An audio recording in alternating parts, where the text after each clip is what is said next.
everybody, John here, and today onto the garage, we're answering a question from one of our subscribers using a video.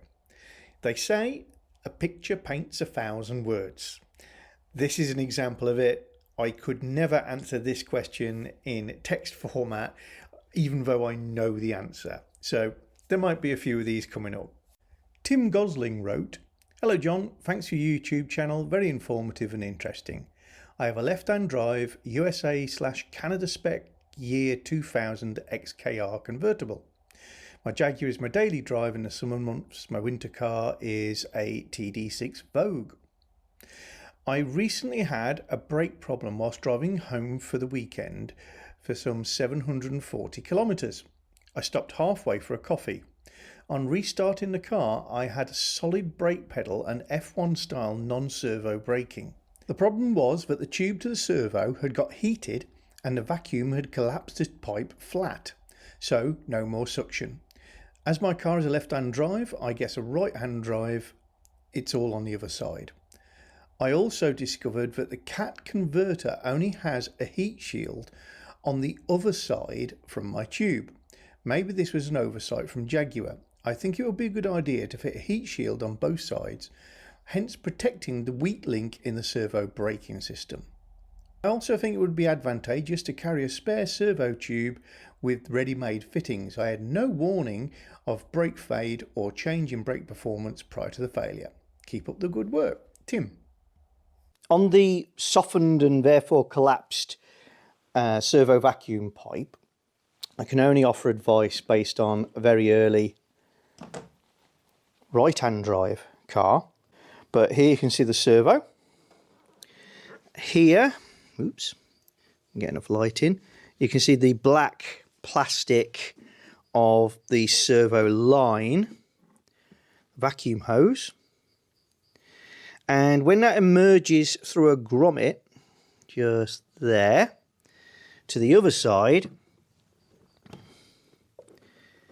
what I'm hoping you can see is it goes straight into, it's easier to show you another angle, there we go, the silvered cloth sleeve, and that protects it from any heat from the engine.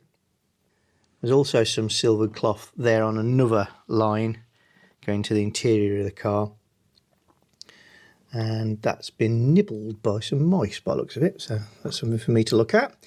And heat shielding, you can plainly see the heat shield bucket just there, that angled straight edge, and that is on the right hand side of the car. Let's get again a little bit of lighting.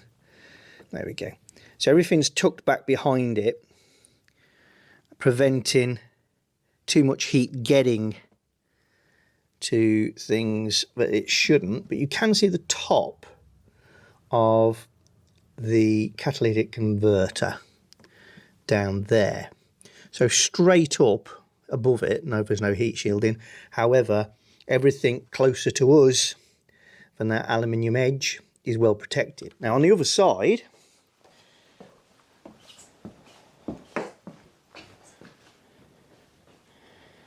we can see we have that same heat shielding in position.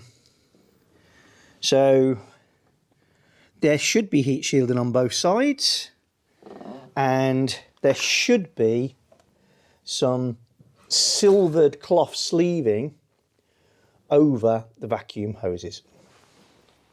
If you're enjoying our channel, then don't forget to subscribe and click the little bell icon so you get notifications of new videos. And please give us a thumbs up or thumbs down, and you can share the videos. And below the video is always the area where you can comment and get involved with the chat.